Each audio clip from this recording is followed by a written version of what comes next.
The candle before me gutters, its tallow tongue licking at the shadows of the scriptorium, much like the memory of Queen Elara licks at the edges of our kingdom's forgotten history. To write of her is to write of the silence that follows a scream. It is to weigh the soul not against a feather, but against the rhythmic, wet thumping of a muscle that refused to acknowledge the sovereignty of death. In the year of the Great Frost, 1342, when the birds froze mid-flight and fell like blackened stones upon the battlements of Oakhaven, Queen Elara ceased to breathe. The physicians, men with fingers stained purple by crushed herbs and eyes clouded by the smoke of ineffective censers, declared her gone. Her skin had attained the translucence of fine parchment. Her lips were the color of a bruised plum. And yet, beneath the valley of her ribs, there remained a defiance. History is often a collection of convenient lies, but the truth of Elara was an inconvenient nightmare. When the master of ceremonies placed his ear against her cold, ivory chest, he did not hear the silence of the grave. He heard a steady, rhythmic thud-clack, a drum played by a ghost. It was a sound that smelled of iron and stagnant water, a sound that felt like the ticking of a clock that had outlived its maker. The king, a man whose grief had fermented into a strange, crystalline madness, could not bury her. To bury a beating heart is to bury a living thing, and the Church, in its infinite and terrifying wisdom, decreed that a soul remains tethered to the earth as long as the blood pump sings. Thus began the era of the silver box, the architect of isolation. They summoned Julian, a disgraced clockmaker whose hands shook only when he wasn't holding a scalpel or a gear. He was a man who understood that time is merely a sequence of deaths, each second murdering the one before it. His task was a blasphemy wrapped in gold leaf. He was to excise the queen's heart while it still moved, and place it within a reliquary that would sustain its rhythm. The room where the procedure took place smelled of vinegar, scorched copper, and the heavy, sweet scent of lilies, the aroma of a funeral that was being denied its climax. Julian worked in a silence so profound that the scraping of his blade against bones sounded like the grinding of a tectonic plate. When the heart was finally revealed, it did not look like the seed of love or the vessel of the Holy Spirit. It was a raw, shivering piece of meat, dark and frantic, pulsing with a rhythm that seemed to mock the stillness of the woman it had abandoned. As Julian lifted it, he felt the vibration in his own marrow. It was heavy, far heavier than any organ should be, as if it carried the weight of every unsaid word Elara had ever harbored. Power, Julian whispered to the empty air, is the ability to remain present when you are no longer wanted. He placed the heart into the box. It was a masterpiece of ebony and silver, lined with silk soaked in oils of myrrh and strange, alchemical salts. The lid was fitted with a crystal lens, through which one could observe the lonely, rhythmic dance of the organ. The theology of the unfinished. The king did not weep when he saw the box. He simply took it into his lap, his fingers tracing the silver filigree. He felt the vibration through the wood. Thud-clack, thud-clack. She is here, he murmured. But where was here? In the philosophy of the medieval mind, the body was but a shell, yet the heart was the anchor. If the anchor remains in the silt, the ship, the soul, cannot drift into the fog of the afterlife. Elara was neither in the light of the Creator nor in the darkness of the pit. She was trapped in the silver-lined vacuum of a box, a prisoner of her own vitality. We must consider the nature of freedom in such an existence. Is the heart free because it continues to function? Or is it the ultimate slave, denied the rest that even the lowliest peasant is granted at the end of a life of toil? Death is the only true democracy. It is the one door that is supposed to open for everyone. By keeping the door ajar, the king had committed a crime against the very concept of time. Time, in the halls of Oakhaven, became a distorted thing. The court continued to function, but it was a ghost court. The courtiers moved with a hustled, frantic grace, their eyes always darting toward the silver box that sat upon the king's table during feasts. They ate their venison and drank their spiced wine to the soundtrack of the queen's persistence. The smell of the box began to change. No longer just oils and salts, it began to emit a faint, metallic tang.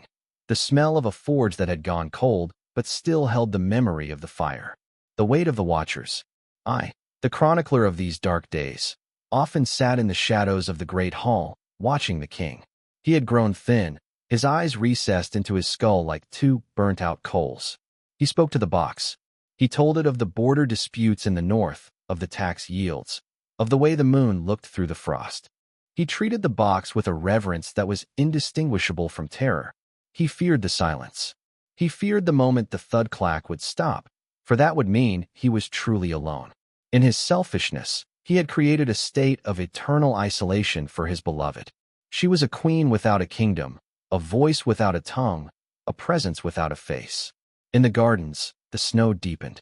The peasants in the village below the castle began to whisper. They called her the living ghost. They believed that as long as her heart beat, the winter would never end. They felt the pressure of her unnatural life pressing down on their thatched roofs, a weight of stagnant air that smelled of iron. To be remembered is a blessing. A wandering friar once told me as we stood by the frozen well. But to be held back is a curse. A soul needs the wind of the void to carry it home. Without the wind, it becomes a stone. The queen's heart was that stone, the sensory prison.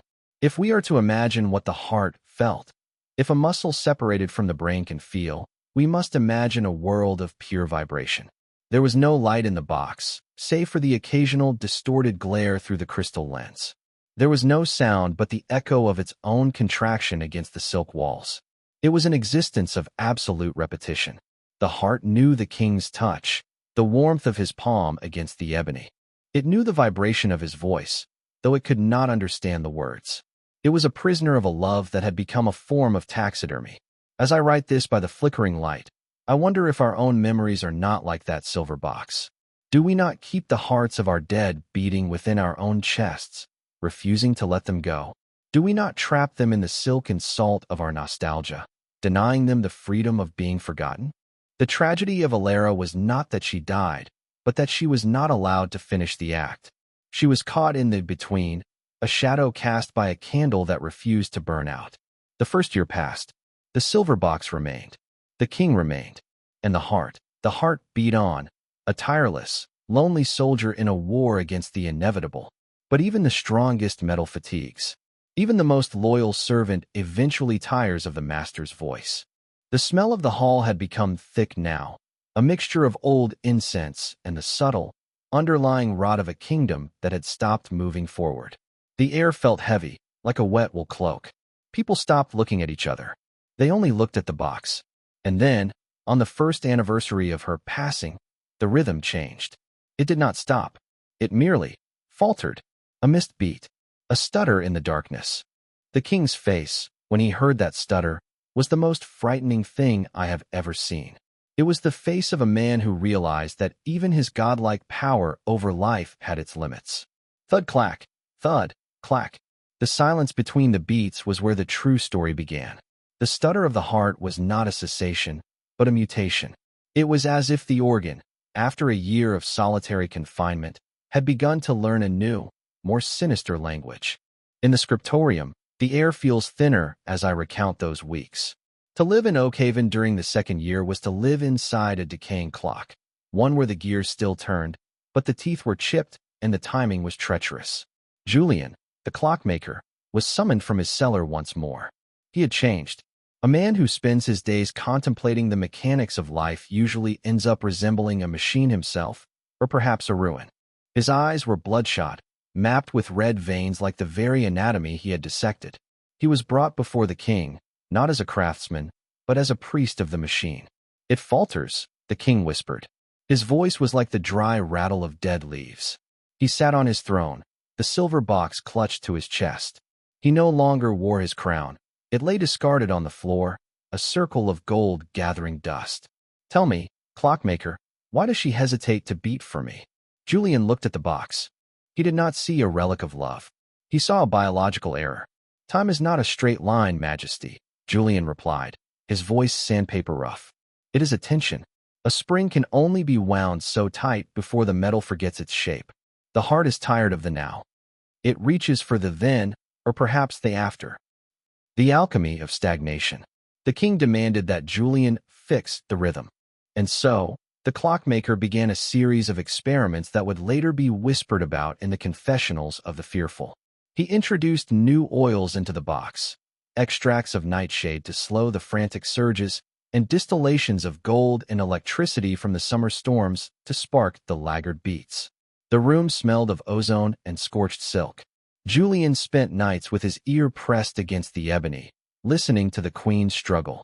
He began to hear things that weren't there, or perhaps things that were only audible to those who have abandoned their own sanity. He heard a sigh in the vibration. He heard the phantom friction of a ghost's dress against the stone floor.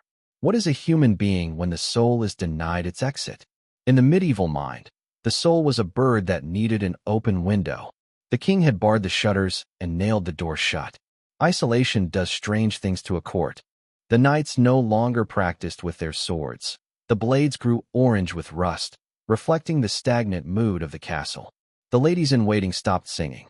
The only music permitted was the amplified thumping of the box, which the king had ordered to be placed upon a resonant wooden pedestal in the center of the hall, so that all might hear the queen's vitality. It was a percussion of dread. Every missed beat felt like a trapdoor opening beneath the feet of the courtiers. They lived in the silence between the thuds, holding their breath, waiting to see if the world would end if the next beat failed to arrive. The scent of the unending. The smell of the castle had progressed from the metallic tang of part one to something more complex and suffocating. It was the scent of a museum that had been sealed for a century. Dust, cold stone, and the sickly sweet rot of fruit that refused to wither completely, but instead turned into a black, fermented sludge. Nature itself seemed to recoil from Oakhaven. The great frost had passed, but the spring that followed was a pale, sickly thing. The flowers that bloomed in the castle shadow were gray, their petals feeling like damp wool. The bees did not come. The silence of the insects was louder than any storm. The king's madness had reached its zenith. He began to demand that the queen's dresses be brought out and draped over chairs around the silver box. He held conversations with the velvet and the silk. "Do you hear the birds, Elara?" he would ask the box. "They sing for your return." But there were no birds. There was only the thud, clack, thud, the philosopher's burden. I often wondered, as I watched Julian work, about the nature of his guilt. He was the one who had translated the king's grief into a physical prison. He was the engineer of this purgatory. One evening, I found him on the ramparts, staring out at the darkened village below. The peasants had begun to light small fires in a circle around the castle walls, not for warmth, but for protection. They believed the heart in the box was drawing the warmth from their own children to sustain itself. "Is it alive, Julian?" I asked him. He didn't turn. "Life is a movement toward an end," he said. "What is in that box is not moving toward anything. It is a loop, a scream that never finishes because the breath never runs out. It is the most horrific thing I have ever built." We spoke of faith then. In the cathedrals, they teach that God is the Alpha and the Omega, the beginning and the end. But what of the middle? What of the space where nothing begins and nothing ends? The church had grown silent. The bishops stayed in their palaces, for how could they preach of heaven when the queen refused to go there? Faith requires a conclusion. Without the end, the story becomes a torture. The cross is a symbol of a death that led to something else. If Christ had stayed on the cross, beating forever, there would be no salvation, only an eternal spectacle of agony. The shifting rhythm. By the middle of the second year, the heart's rhythm had become entirely unpredictable. Sometimes it would race, a frantic patter-patter-patter like a trapped bird hitting its wings against a cage, making the silver box rattle on its pedestal. The king would weep with joy, thinking she was waking. Then, it would slow to a crawl, one beat every minute. Those minutes were the longest in the history of Oakhaven. The entire castle would freeze. A servant pouring wine would stop, the red liquid staining the tablecloth, both servant and master staring at the box, waiting. Thump. A collective gasp of relief. A return to the pretense of living. But the relief was bitter. It was the relief of a prisoner whose execution had been delayed by another hour. They were all tethered to that muscle. If it died, they feared they would all vanish, as if they were merely figments of the queen's lingering dream. One night, the smell changed again. It was no longer dust or rot. It was the smell of the sea, salt, and ancient depths. Julian claimed the heart was weeping. He showed me the silk lining of the box. It was damp with a clear, briny fluid that the heart had begun to excrete. She is trying to drown herself, Julian whispered, his eyes wide with a terrible enlightenment. She is creating her own tide. She wants to be carried away. The king, however, saw only tears of devotion. He ordered the silk to be replaced with cloth of gold, thinking the salt was an insult to her royalty. He did not realize that gold is a heavy thing, and the heart was already carrying the weight of the world. The second year closed not with a bang, but with a thickening of the shadows. The light of the candles seemed to give no heat.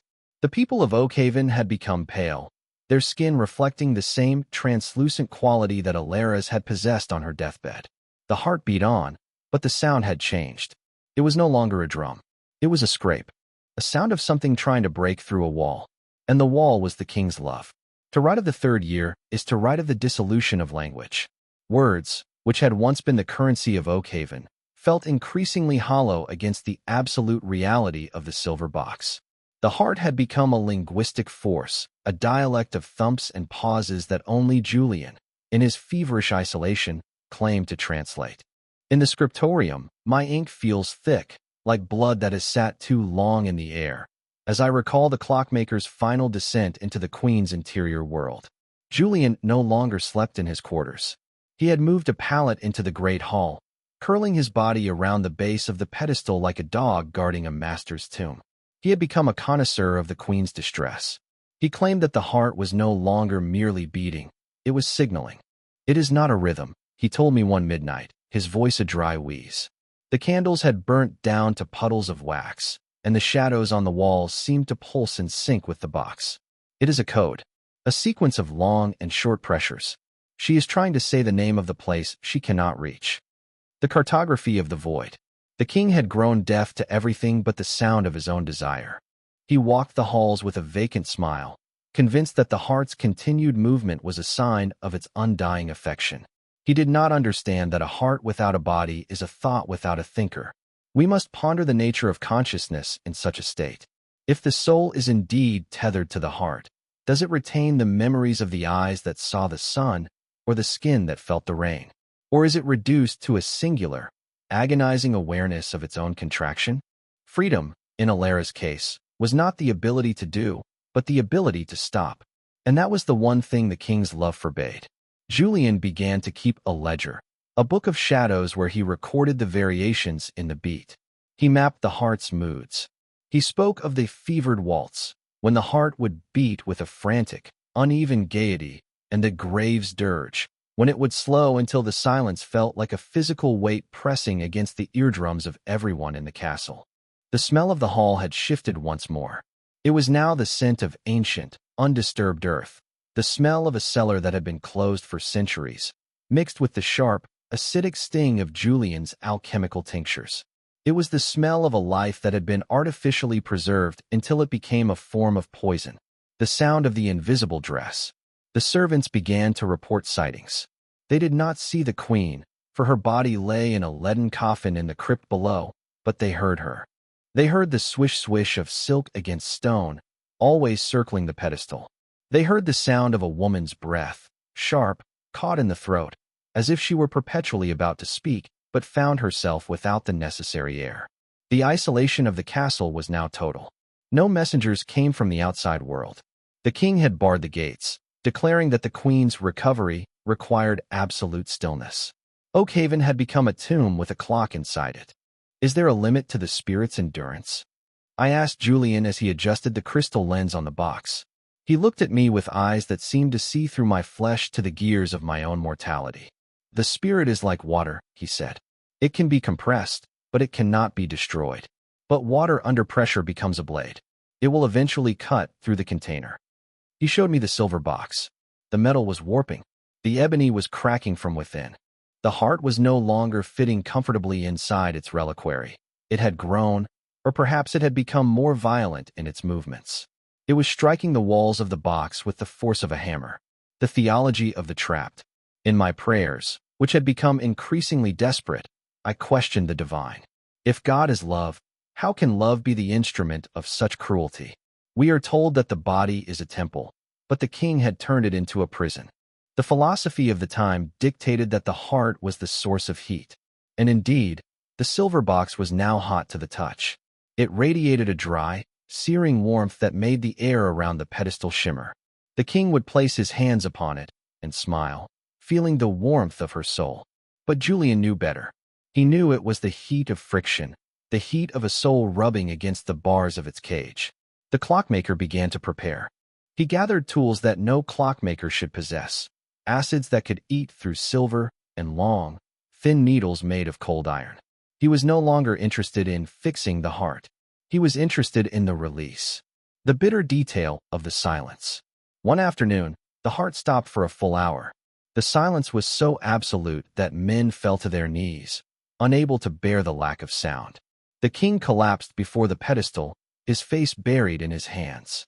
The air in the castle seemed to solidify, turning into a cold, translucent jelly. I stood in the gallery, watching. The smell of the hall at that moment was the smell of a candle that has just been blown out, a sharp, acrid ghost of fire. And then, just as the king began to scream, it started again. But it was different. It was a wet, heavy sound. Slosh thump, slosh thump. The heart had begun to bleed.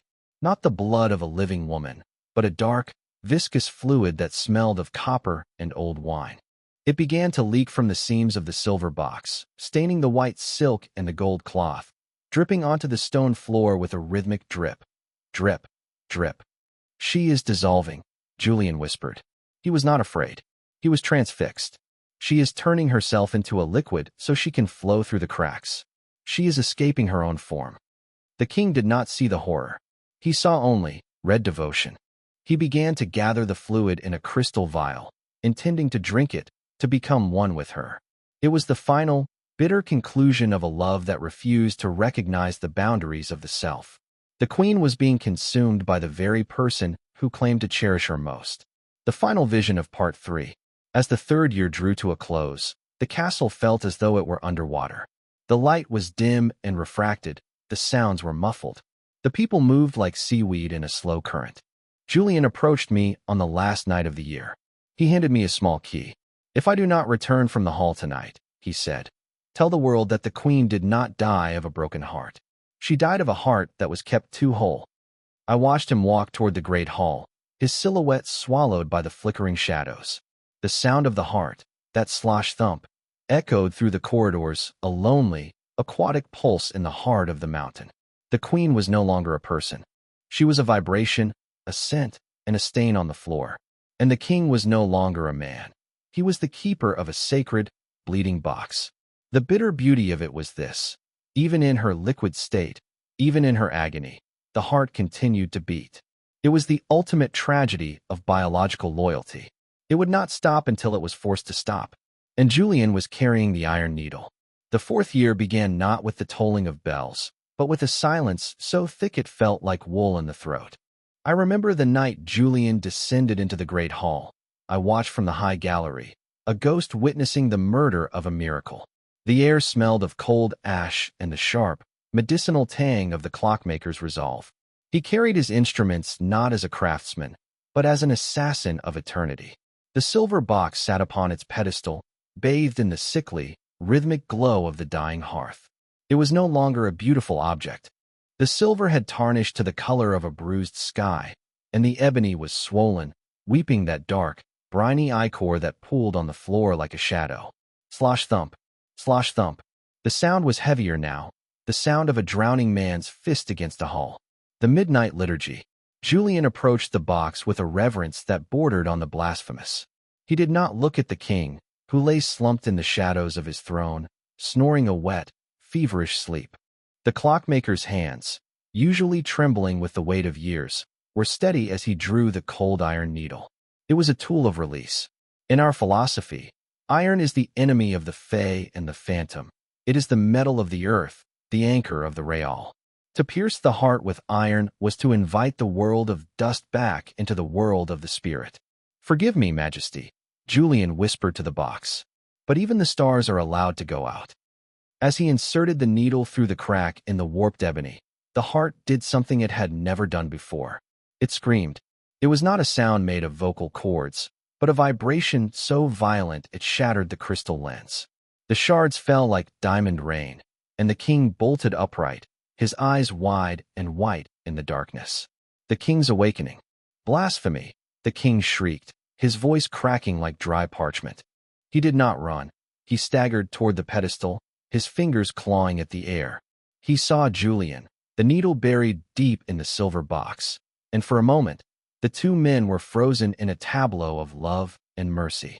"You are killing her," the king cried, his hands wrapping around Julian's throat. "I am letting her die." Julian choked out, his face turning the color of the queen's own bruised lips. "Look at it, Majesty. Look at what you have made of her." The king turned his gaze to the box. Through the shattered crystal, the heart was visible, not as a muscle, but as a frantic, glowing coal of agony. It was no longer red. It was a searing, translucent white, pulsing so fast it seemed to blur. And from the wound where the needle had entered, there came not blood, but light. A thin, silver radiance began to spill out, illuminating the dust motes in the air like a constellation of trapped souls. The physics of agony. What is the weight of a soul's resistance? As the light filled the hall, the smell changed again. It was the scent of a summer storm. Ozone, wet stone, and the terrifying cleanliness of lightning. The shadows of the pillars stretched and twisted, as if the castle itself were trying to flee the intensity of the queen's release. The king let go of Julian and fell to his knees, shielded by his hands. He was a man who had stared into the sun for too long and now found the darkness intolerable. "Stop it," he moaned. "Make it beat. Make it stay." But the heart was beyond the king's commands. The iron needle had broken the loop. The middle was ending. The clock was finally running down its stored tension in one magnificent, terrifying burst of energy. The fragility of memory. I watched as the silver box began to disintegrate. The ebony turned to charcoal. The silver melted and ran down the pedestal like tears of lead. The heart was a sun in a small room, and for a few seconds, the great hall was the brightest place in the world. In that light, I saw things that the chronicler's pen struggles to hold. I saw the queen as she was before the frost, not a corpse, not a relic, but a woman who laughed at the wind. I saw the moments of her life that the king had forgotten, the boredom of the throne, the secret sorrow of the barren years, the longing for the peace of the soil. The light was her memory, escaping the prison of the muscle. Is our identity found in the pulse or in the passing? We cling to the physical because we fear the void, but the void is where the spirit breathes. By keeping her heart, the king had kept her cage, but he had lost her song. The cold conclusion of Part 4. The light flared once, a blinding flash that turned the world to bone white, and then it vanished. The silence that followed was not the heavy, expectant silence of the previous years. It was a hollow, natural silence. The smell of ozone vanished, replaced by the simple, honest smell of a cold room in winter. The pedestal was empty. A pile of gray ash and a few twisted scraps of silver were all that remained of the queen's heart. The king crawled forward, his fingers trembling as he touched the dust. He let it slip through his hands, the gray powder coating his royal robes. Julian sat on the floor, his back against a pillar, his eyes closed. He looked younger, as if the weight of the queen's persistence had been lifted from his own shoulders. "It is done," he said, the words barely a breath. But the king did not answer. He began to pick up the shards of the shattered crystal lens, trying to piece them back together, a man attempting to rebuild a broken window into a world that no longer existed. The 4th year had ended. The heart was gone. But as I looked at the king, I realized that the tragedy had merely shifted. The heart had been granted its death, but the king was now the one trapped in the silence. And the snow began to fall again, outside the window, soft, white, and indifferent. The 5th year was the year of the ghost sound. After the light had vanished and the silver box had been reduced to a smear of ash upon the floor, a new kind of terror settled over Oakhaven. It was not the terror of the pulse, but the terror of its memory. I write this as the frost patterns on the scriptorium window begin to look like skeletal fingers, reminding me that even when a heart stops, the rhythm it carved into the world remains. The great hall, once the theater of the queen's artificial life, was now a cavern of absolute stillness. Yet, the human ear is a treacherous organ. It abhors a vacuum. The courtiers, accustomed for years to the thud-clack of the relic, began to hear it in the dripping of the eaves, in the crackle of the hearth, and in the very beating of their own frightened blood. The King of Ashes. The king did not recover. He remained in the hall, a figure of gray silk and hollow eyes, sitting on the cold stone floor where the pedestal had once stood. He had gathered the ash of the heart into a small leaden casket, a poor, dull replacement for the silver masterpiece. He no longer spoke. To speak would be to break the silence that he now guarded as a sacred thing. He had become a scholar of the void. He would press his ear to the floor, listening to the earth, perhaps hoping that Elara's heart had not vanished but had merely migrated deeper into the roots of the mountain. What is a man when the object of his obsession is gone? He is a shadow seeking a wall to fall upon. The king had defined himself by his refusal to let go. Now that the holding was over, he was evaporating. He smelled of old dust and the bitter, metallic scent of the lead casket he carried everywhere. The clockmaker's penance. Julian did not leave the castle. Whether out of guilt or a strange, mechanical curiosity, he stayed in his cellar, but he no longer worked on clocks. He began to build instruments that measured silence. He created delicate veins of glass and wire that would move at the slightest vibration of the air. The heart did not just stop, Julian told me one evening. We were sharing a crust of dry bread by a small, guttering fire. It folded. It moved from the world of the heard into the world of the felt. The pressure is still there, chronicler. Can you not feel it against your skin? And I could. The air in Oakhaven felt heavy, like the atmosphere before a storm that never breaks. It was a sensory prison of a different sort, a world where every sound was a potential ghost. The legend of the silent beat. Beyond the castle walls, a new faith was being born. The peasants, who had feared the living ghost in the box, now spoke of the holy silence. They believed that the queen had become the very air of the valley. They would stop in the middle of their fields, holding their breath, listening for the phantom pulse. They claimed that if one was pure of heart, or perhaps sufficiently desperate, one could hear the queen's beat in the swaying of the pines or the grinding of the river ice. She is the rhythm of the world now, the village elders whispered. This is the irony of power and isolation. By trying to keep her for himself in a box, the king had made her a prisoner. By releasing her into the ash, Julian had made her universal. The queen was everywhere because she was nowhere. The philosophy of the void.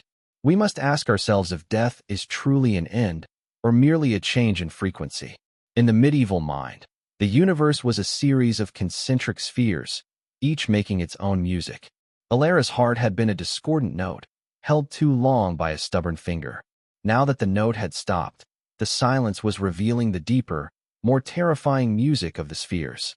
Time in Oakhaven had become fluid.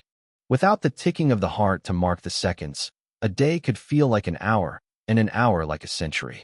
The king grew old in weeks. His hair turned white as the snow. His skin became a map of a forgotten country. The smell of the castle was now the smell of stone, just stone. Cold, indifferent, and ancient. It was the smell of a place that had forgotten it was ever inhabited by the living. The bitter detail of the lead. One night, the king summoned me. It was the first time he had spoken in months.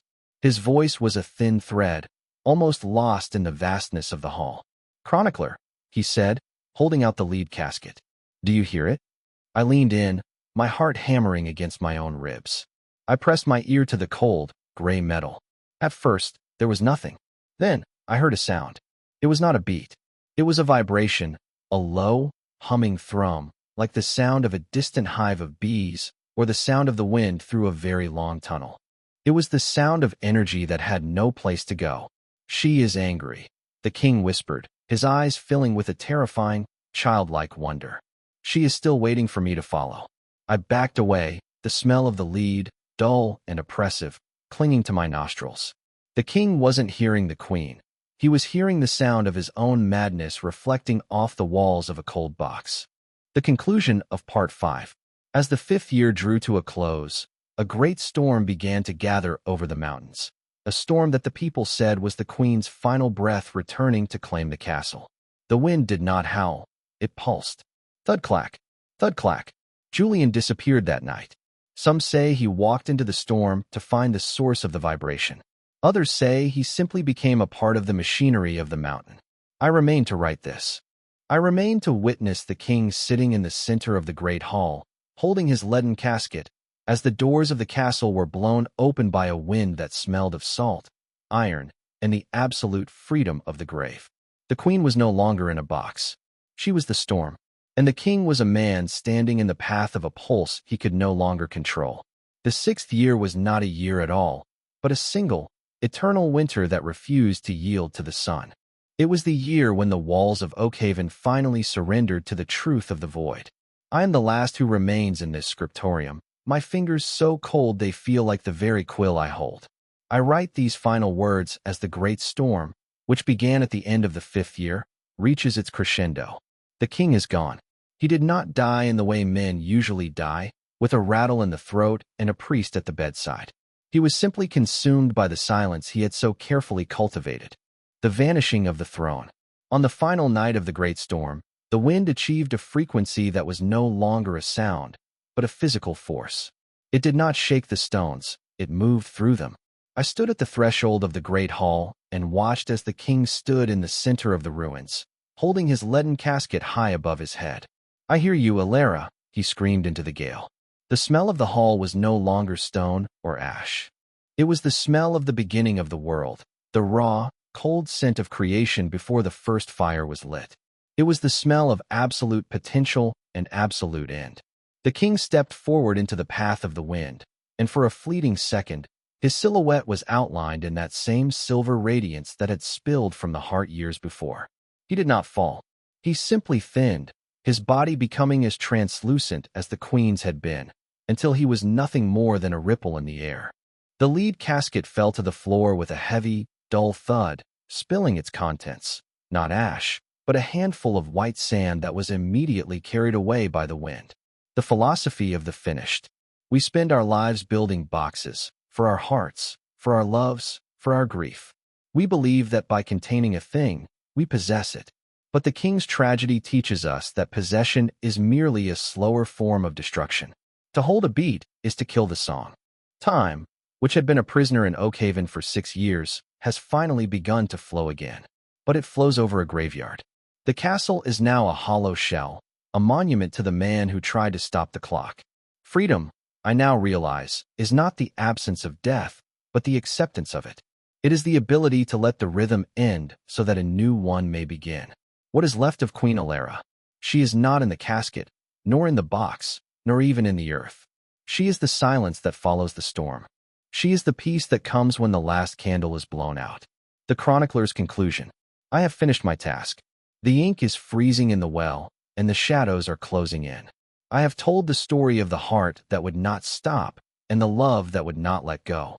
It is a story of iron, silver, and the terrible weight of a soul held back from the light. The bitter beauty of this tale lies in its finality. The queen is finally dead. The king is finally absent. And the silence. The silence is finally perfect.